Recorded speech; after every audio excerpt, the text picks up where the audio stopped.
ভূমিকার বিশ্লেষণ। আরজ আলী মাতব্বর ওনার লেখা সত্যের সন্ধান বইয়ের শুরুর দিকে বলেছেন,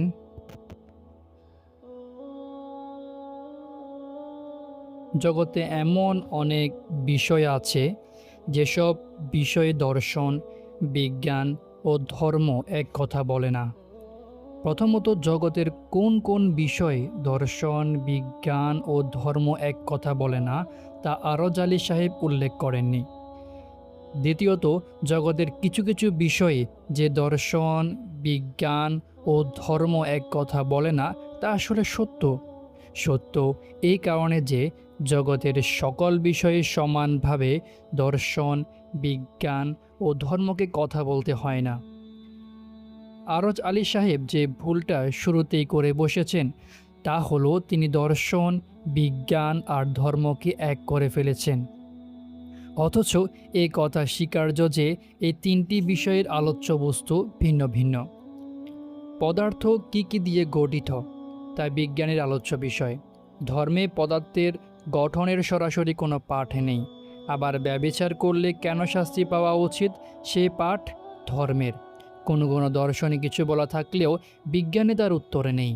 তাহলে দেখা যাচ্ছে ধর্ম, দর্শন আর বিজ্ঞানের বিষয়াদি এক নয়।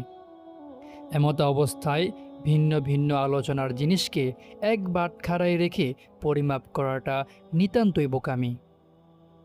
একই পৃষ্ঠায় আরজ আলী সাহেব লিখেছেন, সাধারণত আমরা যাহাকে ধর্ম বলি তাহা হইল মানুষের কল্পিত ধর্ম। যুগে যুগে মহাজ্ঞানীগণ এই বিশ্ব সংসারে স্রষ্টা ঈশ্বরের প্রতি মানুষের কর্তব্য কী তাহা নির্ধারণ করিবার প্রয়াস পাইয়াছেন। স্রষ্টার প্রতি মানুষের কি কর্তব্য নাই? নিশ্চয় আছে। এইরূপ চিন্তা করিয়া তাহারা ঈশ্বরের প্রতি মানুষের কর্তব্য কি তাহা নির্ধারণ করিয়া দিলেন। অধিকাংশ মানুষের সমাজ এবং কর্মজীবনের গতিপথও দেখাইয়া দিলেন সেই মহাজ্ঞানীগণ। এইরূপে হইল কল্পিত ধর্মের আবির্ভাব। আরজ আলী সাহেব উনার পুরো বইটি জুড়ে দর্শন, বিজ্ঞান আর যুক্তিবোধের জয়গান গাইলেও বইয়ের শুরুতে কোনোরকম তথ্য, উপাত্য, পরীক্ষালব্ধ প্রমাণাদি ছাড়াই দাবি করে বসলেন যে ধর্মগুলো কথিত ধর্মগুরুদের বানানো। মূল আলোচনায় যাওয়ার পূর্বেই যিনি নিজ বিশ্বাসের উপর রায় দিয়ে ফলাফল জানিয়ে বসেন, তিনি আমাদের ঠিক কতটুকু সত্যের সন্ধান দিতে পারেন? ব্যাপারটা অনেকটা দুর্নীতিগ্রস্ত সরকারের মতো, যে প্রশাসন, মিডিয়া সব কিছুই নিজের আয়ত্তে রেখে জনগণের উদ্দেশ্য ঘোষণা দেয়, আসো আজ আমি তোমাদের শেখাবো সুষ্ঠু নির্বাচন কাকে বলে। আরজ আলী সাহেবের অবস্থাও ঠিক দুর্নীতিগ্রস্ত সে সরকারের মতো নয় কি? মাতব্বর সাহেব বলেছেন, হিন্দুদের নিকট গোবর পবিত্র, অথচ অহিন্দু মানুষ মাত্রাই অপবিত্র। পক্ষান্তরে মুসলমানদের নিকট কবুতরের বিষ্ঠাও পাক, অথচ অমুসলমান মাত্রেই না পাক। পুকুরে সাপ, ব্যাঙ মরিয়া পচলে উহার জল নষ্ট হয় না, কিন্তু বিধর্মী মানুষ চুইলেই উহা হয় অপবিত্র। কেহ কেউ এই কথা বলেন যে অমুসলমানি পর্ব উপলক্ষে কলা, কচু, পাঠা বিক্রিও মহাপাপ। এমনকি মুসলমান দোকান থাকিতে হিন্দুদের দোকানে কোনো কিছু ক্রয় করাও পাপ। এই কি মানুষের ধর্ম, নাকি ধর্মের নামে সাম্প্রদায়িকতা? আরজ আলী সাহেব শুরুতেই হিন্দু ধর্মের বিরুদ্ধে যে অভিযোগ টেনেছেন তা কতটুকু সত্য আমি জানি না।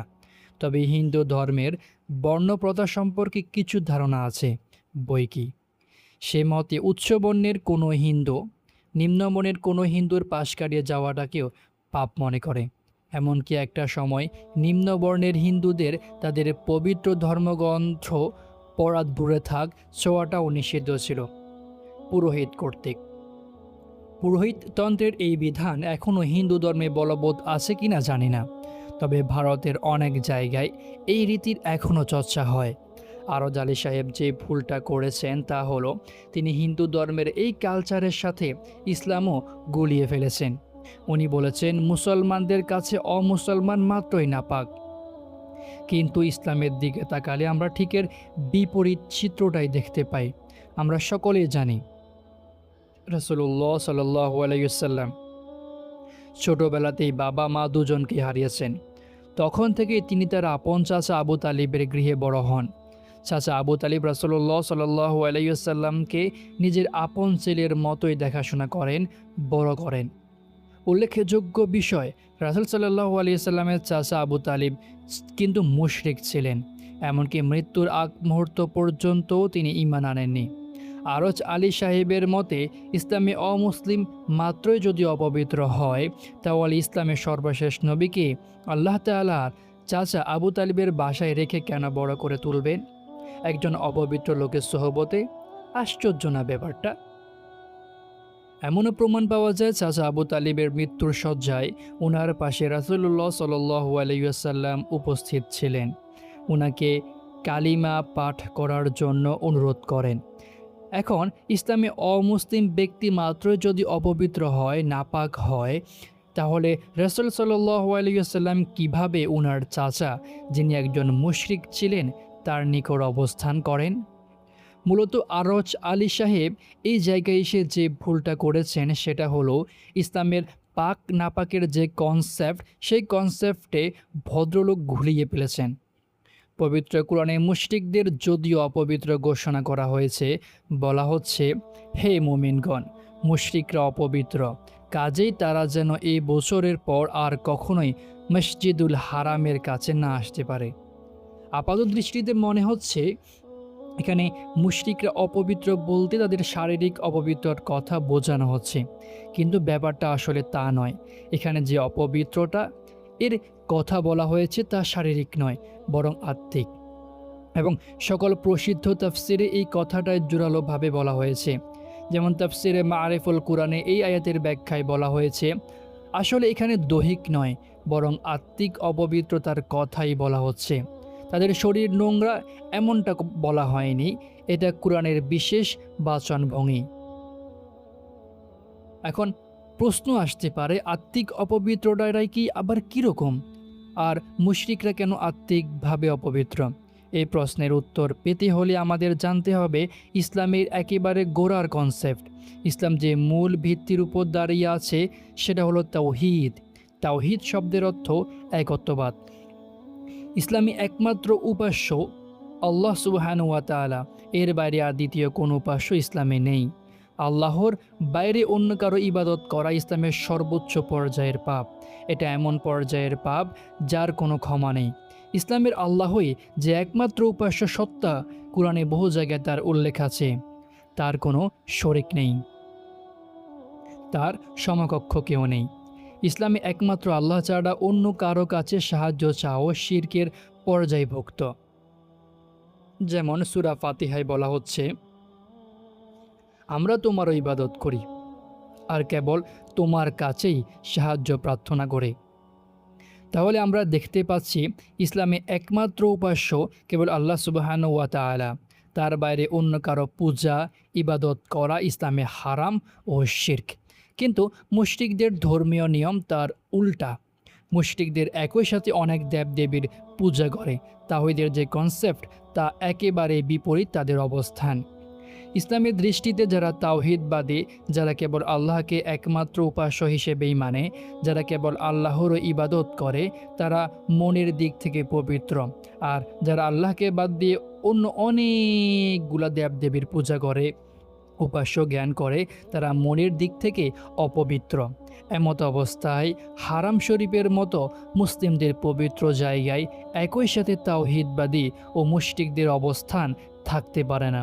তাই কোরআন মুশরিকদের আত্মিক দিক থেকে অপবিত্র ঘোষণা করে বাইতুল হারামে তাদের প্রবেশাধিকার নিষিদ্ধ করেছেন। কিন্তু এটাকে আরজ আলী সাহেব শারীরিক অপবিত্রতার সাথে গুলিয়ে বলেছেন, অমুসলিম ছুঁইলেই ইহা অপবিত্র হয়। মুশরিকদের যদি শারীরিকভাবে অপবিত্র ঘোষণা করা হতো, তাহলে রাসূল সাল্লাল্লাহু আলাইহি ওয়াসাল্লাম অবশ্যই চাচা আবু তালিবের সাথে এরকম মেলামেশা করতেন না।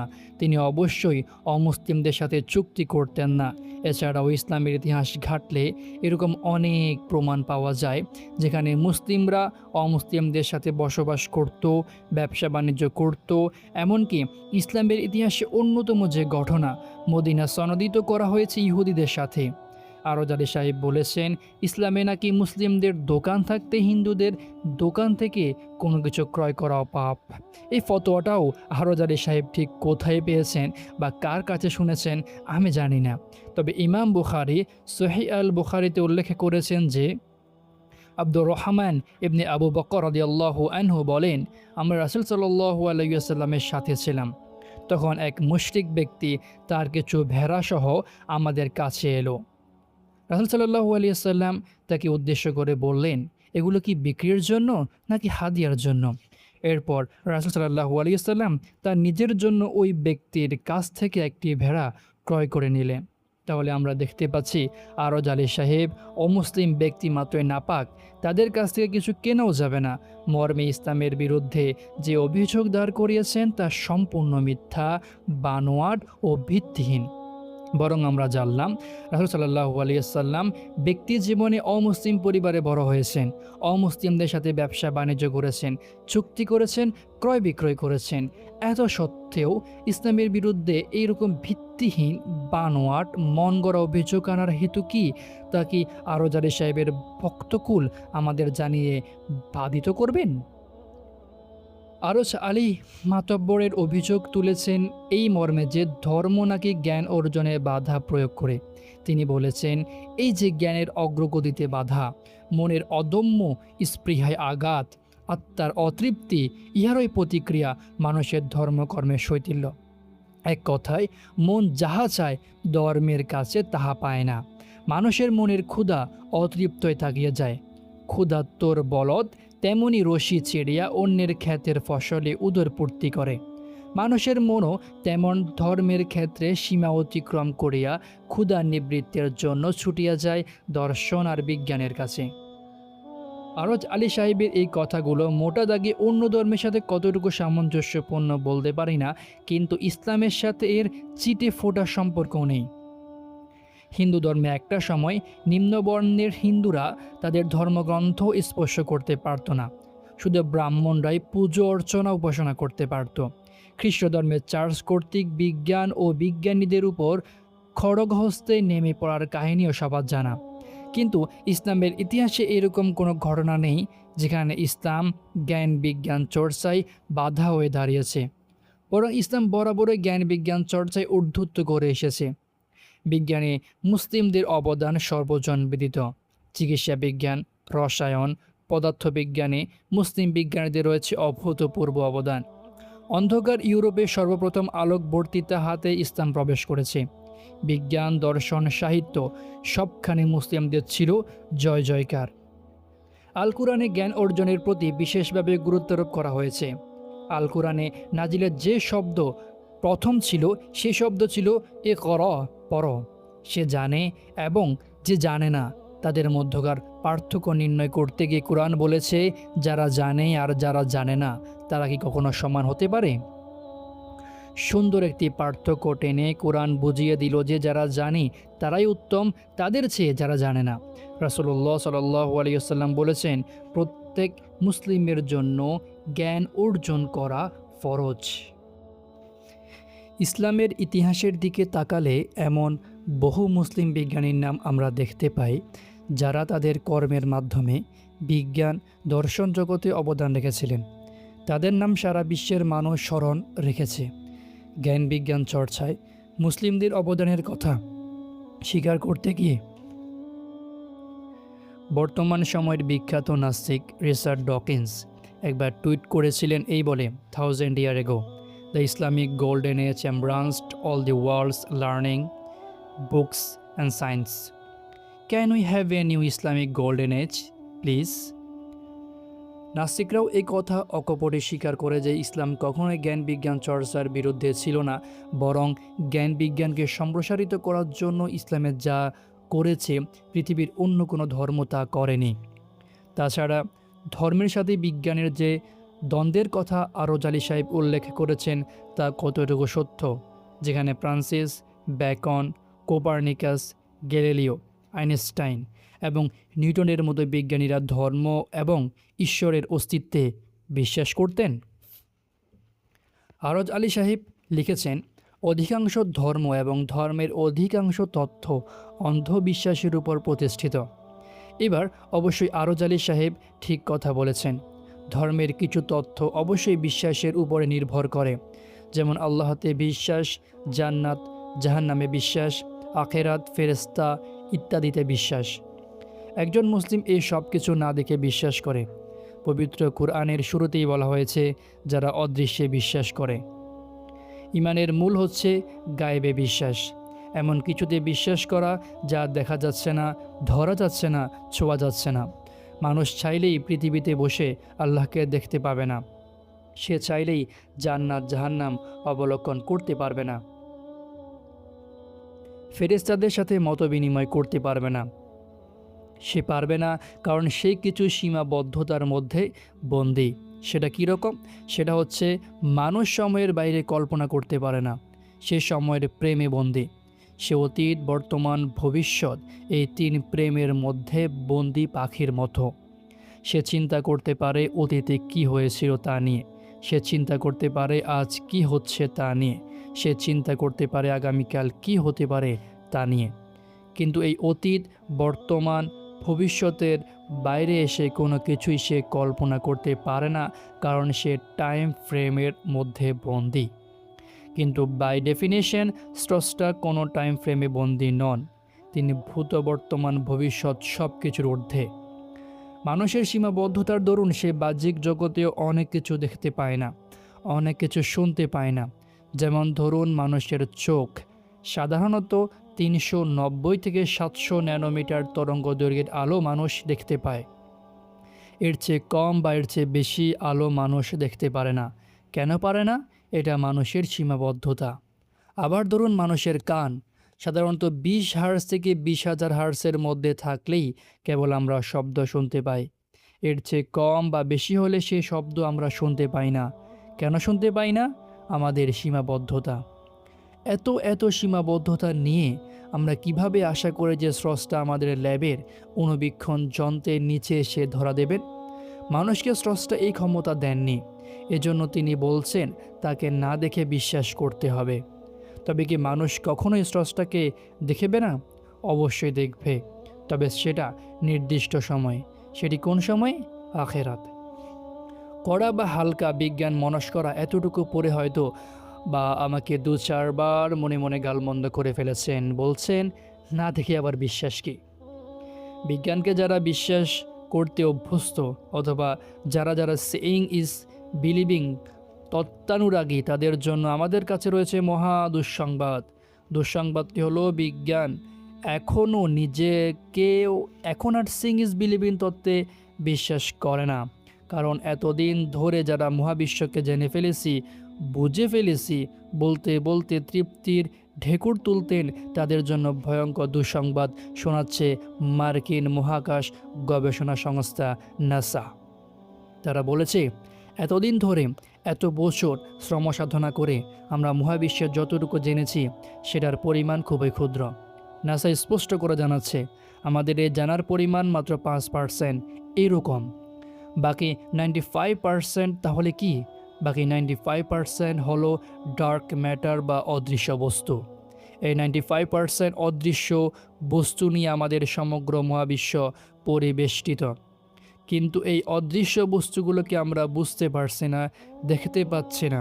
আমাদের শত শত বছরের উন্নত প্রযুক্তি প্রয়োগ করেও আমরা জানতে পারছি না এই অদৃশ্য বস্তু আসলে কি আর এখানে কি হয়। নাসা এর বিজ্ঞানীরা বলেছে more is unknown than is known. No one expected this, no one knew how to explain it, but something was causing it. It is a complete mystery, but it is an important mystery. তাদের মতে এটা যতটুকু না জানা গেছে তার চেয়ে বেশি অজানা।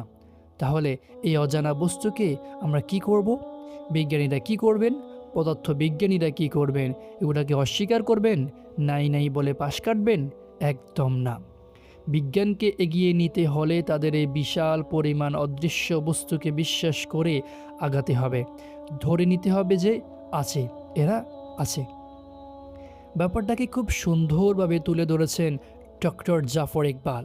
মানুষ যে আদতে প্রকৃতির সব রহস্য ভেদ করতে পারবে না, তা এখনকার বিজ্ঞান অকপটে স্বীকার করে। অধ্যাপক জাফর ইকবাল তার লেখা কোয়ান্টাম মেকানিক্স বইতে লিখেছেন, কাজেই যারা বিজ্ঞান চর্চা করে তারা ধরেই নিয়েছে আমরা যখন বিজ্ঞান দিয়ে পুরো প্রকৃতিটাকে বুঝে ফেলব, তখন আমরা সব সময় সব কিছু সঠিকভাবে ব্যাখ্যা করতে পারবো। যদি কখনো দেখি কোনো একটা কিছু ব্যাখ্যা করতে পারছে না, তখন বুঝতে হবে যে এর পেছনের বিজ্ঞানটা তখনও জানা হয়নি। যখন জানা হবে তখন সেটা চমৎকারভাবে ব্যাখ্যা করতে পারবো। এক কথায় বিজ্ঞানের ব্যাখ্যা বা ভবিষ্যদ্বাণী সবসময়ই নিখুঁত এবং সুনিশ্চিত। কোয়ান্টাম মেকানিক্স বিজ্ঞানের এই ধারণাটাকে পুরোপুরি পাল্টে দিয়েছে। বিজ্ঞানীরা স্ববিস্ময় আবিষ্কার করেছেন যে প্রকৃতি আসলে কখনোই সব কিছু জানতে দেবে না।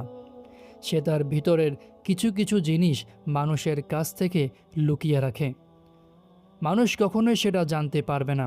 সবচেয়ে চমকপ্রদ ব্যাপার হচ্ছে, এটা কিন্তু বিজ্ঞানের অক্ষমতা বা অসম্পূর্ণতা নয়, এটাই বিজ্ঞান। বিজ্ঞানীরা একটি পর্যায়ে গিয়ে কখনোই আর জোর গলায় বলবেন না হবে, তারা মাথা নেড়ে বলবেন হতে পারে। অধ্যাপক জাফর ইকবালের কথার সারমর্ম এই যে বিজ্ঞানীরা কোনোদিনও প্রকৃতির সকল রহস্য উদ্ঘাটন করতে পারবেন না। এই না পারাটা কি বিজ্ঞান বা বিজ্ঞানীদের অক্ষমতা? জাফর ইকবাল বলছেন, না, এটা বিজ্ঞানের অক্ষমতা বা সীমাবদ্ধতা নয়, বরং এটাই বিজ্ঞানের ধর্ম। বিজ্ঞানীরা আরও উঁচু গলায় বলতে পারবেন না যে হবে, তাদের বলতে হবে হতে পারে। এটা হচ্ছে বিজ্ঞানের অবস্থা। এই যে প্রকৃতির কিছু রহস্য বিজ্ঞান উদ্ঘাটন করতে পারছে না বা পারবে না, তার মানে কি আমাদের ধরে নিতে হবে যে এগুলোর অস্তিত্ব নেই? না, বিজ্ঞান মোটেও তা বলে না। বিজ্ঞান সেই না জানা, না দেখা, না বুঝতে পারা রহস্যতেও ঈমান আনে, বিশ্বাস করে। বিজ্ঞান এভাবেই আগায়, বিজ্ঞানকে এভাবেই আগাতে হয়। সুতরাং আরজ আলী সাহেবের মতে শুধু ধর্ম বিশ্বাস নিয়েই আগায় না, তাদের পরম পূজিত বিজ্ঞানও আধুনিককালে এতগুলো ঈমান নিয়ে চলে। এই ঈমান ছাড়া তারা এগোতে পারে না। এই অধ্যায়ের শেষের দিকে আরজ আলী সাহেব আরও মজার বিষয়ের অবতারণা করেছেন। তিনি লিখেছেন, আজকাল যেখানে সেখানে শোনা যাইতেছে যে সংসারে নানা প্রকার জিনিসপত্র হইতে বরকত উঠিয়া গিয়াছে, কারণ লোকের আর পূর্বের মতো ঈমান নাই, অর্থাৎ বিশ্বাস নাই। পূর্বে লোকের ঈমান ছিল, ফলে তারা সুখ স্বাচ্ছন্দ্যে বাস করিত। আর আজকাল মানুষের ঈমান নাই, তাই তাহাদের অভাব ঘুচে না। ঈমান নাই বলিয়াই খেতে আর সাবেক ফসল জন্মে না, ফলের গাছ ফলে ধরে না, পুকুরে নদীতে মাছ পড়ে না। ঈমান নাই বলিয়াই মানুষের উপর গজব রূপে কলেরা, বসন্ত, বন্যা, বাদল, অনাবৃষ্টি ইত্যাদি নানা প্রকার বালা মুসিবত নাজেল হয়, অথচ মানুষের হুঁশ হয় নাই। এইরূপ যে নানা প্রকার অভাব অভিযোগের জন্য ঈমানের অভাবকে দায়ী করা হয়, তা কতটুকু সত্য? আরজ আলী সাহেবের বক্তব্য হলো, মুসলিমগণ বিশ্বাস করে যে ঈমান কমে গেলে আয় রোজগার, সাংসারিক জিনিসপত্রাদি থেকে বরকত উঠে যায়। আরজ আলী সাহেবের এই কথা শুনে আমার দাদির কথা মনে পড়ে গেল। আমার দাদি ছিলেন অশিক্ষিত, অর্থাৎ প্রাতিষ্ঠানিক শিক্ষাবিহীন এক গ্রাম্য মহিলা।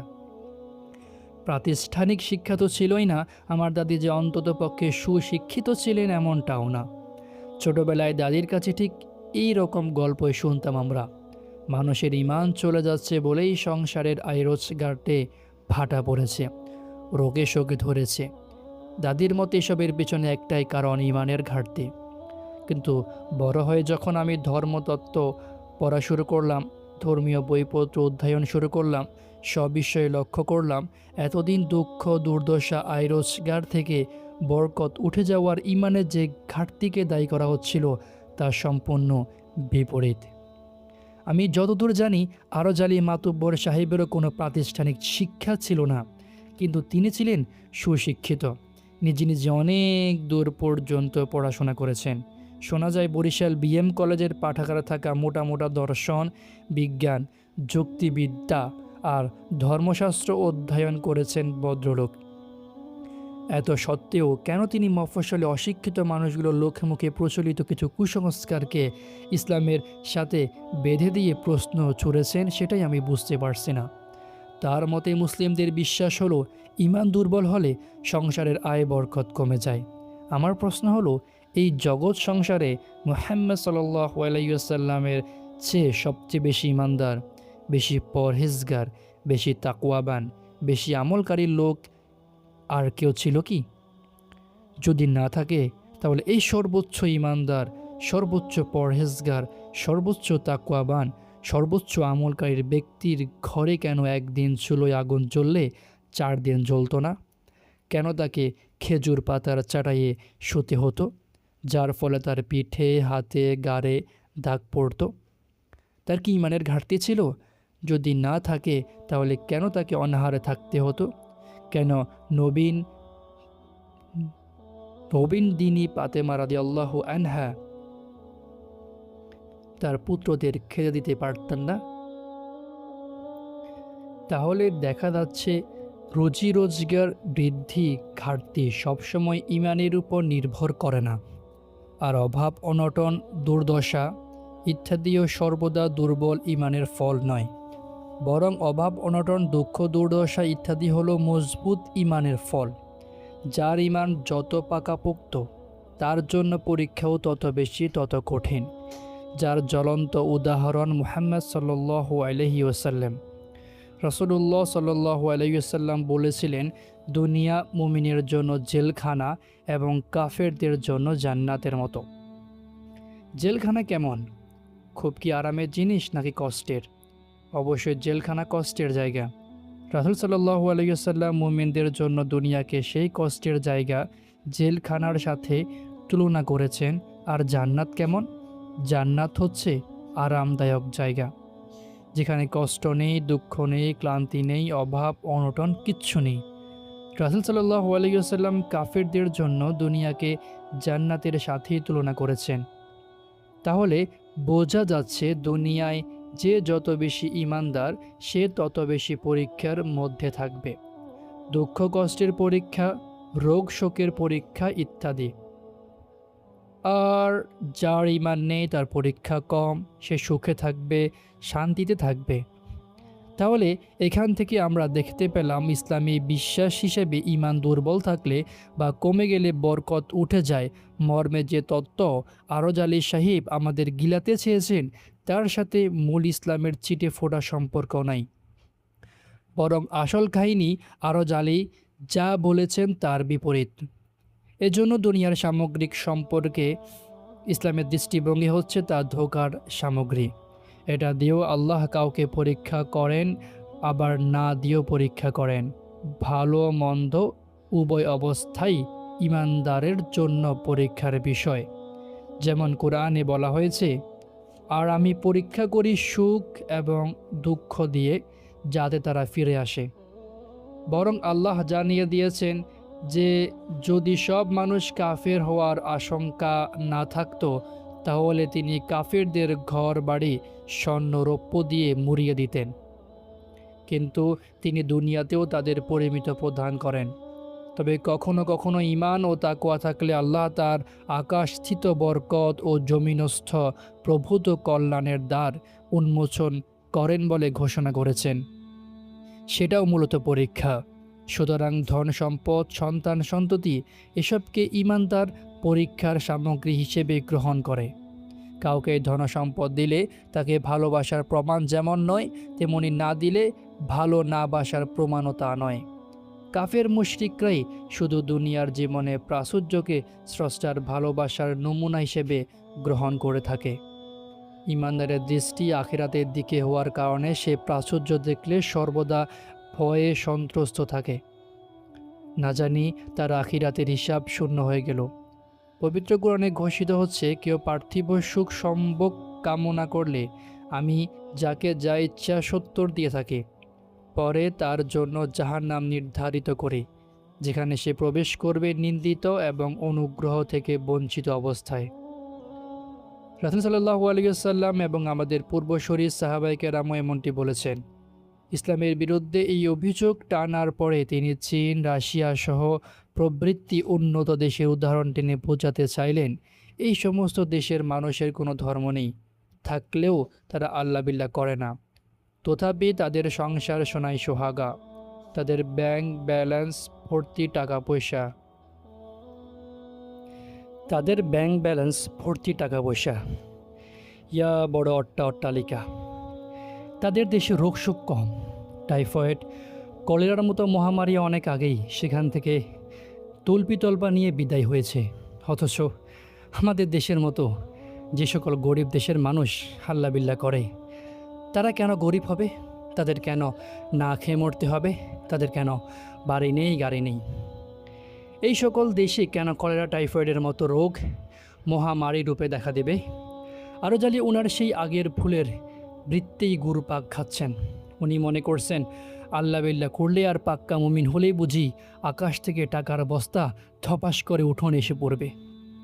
আরজ আলী সাহেবদের এসব অভিযোগ পূর্ণ। আজ থেকে 1400 বছর আগে কাফেররাও এই প্রশ্নগুলো করত। তাদের প্রশ্নের জবাবে আল্লাহ তাআলা বলেন, কাফেরদের নিকট পার্থিব জীবনকে মোহনীয় করা হয়েছে, ফলে তারা মুমিনদের বিদ্রূপ করে থাকে। বস্তুত কিয়ামতের দিন মুত্তাকিগণ তাদের চেয়ে উন্নত অবস্থায় থাকবে।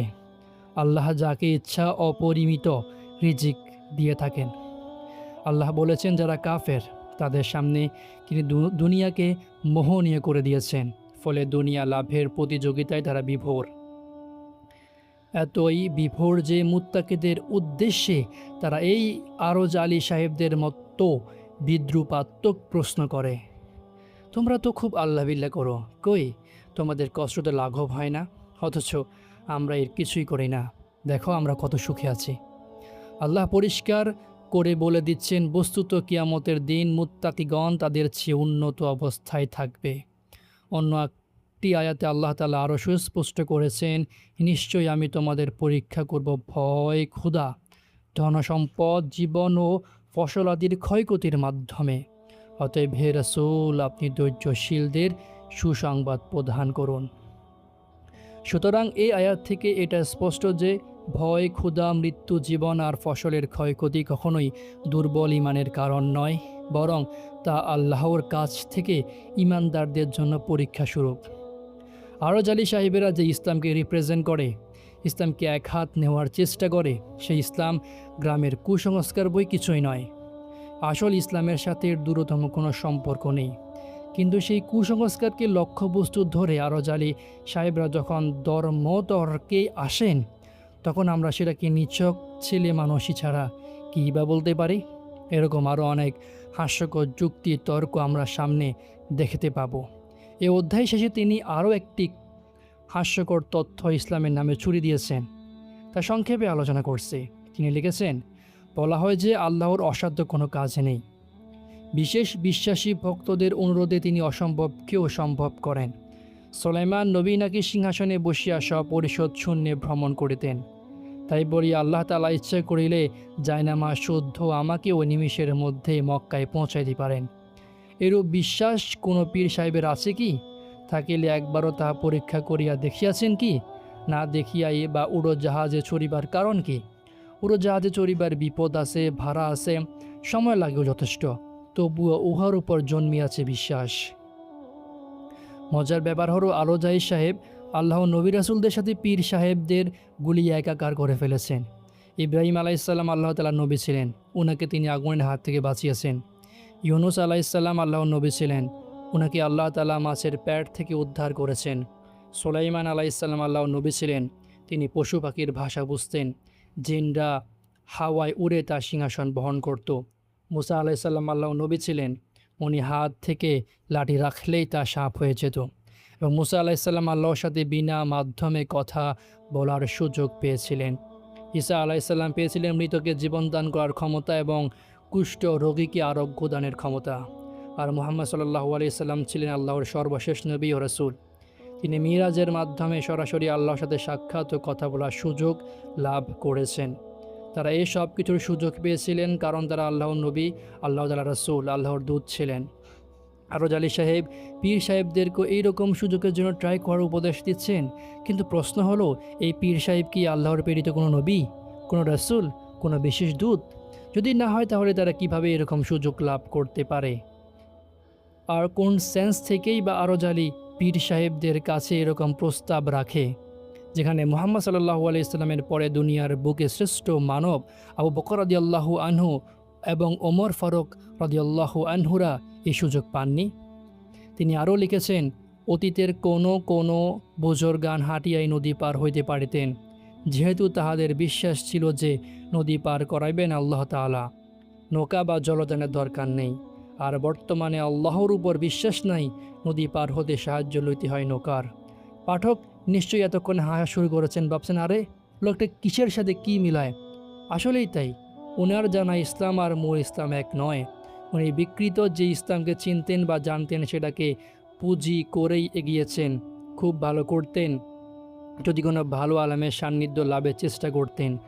বুজুর্গানের হেঁটে নদী পার হওয়া উনার কাছে যদি সঠিক ইসলাম হয়, তাহলে রাসূল সাল্লাল্লাহু আলাইহি সাল্লামের গাধার পিঠে চড়ে ব্যবসা বাণিজ্য করাকে আমরা ঠিক কী বলতে পারি? উনি আরও লিখেছেন, সুফিগণ ধ্যানমগ্ন অবস্থায় পৃথিবীর কোথায় কি ঘটিতেছে তাহা জানিতে বা দেখিতে পাইতেন। এখন কয়টি লোকে উহা বিশ্বাস করে? আবারও হাস্যকর কিছু কথাবার্তার ফুলঝুরি। এই কথা শরীয়তসম্মত যে ভবিষ্যৎ বা গায়েবের জ্ঞান একমাত্র আল্লাহর হাতেই। এমনকি স্বয়ং রাসূল সাল্লাল্লাহু আলাইহি ওয়াসাল্লাম পর্যন্ত গায়েব জানতেন না। ঠিক ততটুকু জানতেন যতটুকু আল্লাহ তাকে জানাতেন। কুরআনুল কারিমে বলা হচ্ছে, আপনি বলুন হে রাসূল, আমি তোমাদের বলি না যে আমার কাছে আল্লাহর ভান্ডার আছে, তাছাড়া আমি গায়েবের ব্যাপারে অবগত নই। আমি এমনও বলি না যে আমি ফেরেশতা, আমি তো শুধু সে ওহির অনুসরণ করে যা আমার কাছে আসে। আরও বলা হচ্ছে, আপনি বলে দিন হে রাসূল, আমি আমার নিজের কল্যাণ সাধনের বা অকল্যাণ সাধনের মালিক নই, কেবল যা আল্লাহ চান তা ছাড়া। আর আমি যদি গায়েবের খবর জানতাম তাহলে বহু মঙ্গল অর্জন করে নিতে পারতাম, ফলে আমার কোনো অমঙ্গল কখনোই হতে পারত না। সেখানে স্বয়ং রাসূল সাল্লাল্লাহু আলাইহি সাল্লাম গায়েবের খবর রাখতেন না, সেখানে কোন সেই পিরানে পীর সে রাসূলের চেয়ে অ্যাডভান্স? এসব কথা আমরা ইসলামের নামে গ্রামের প্রচলিত কুসংস্কারগুলোতে দেখতে পাই।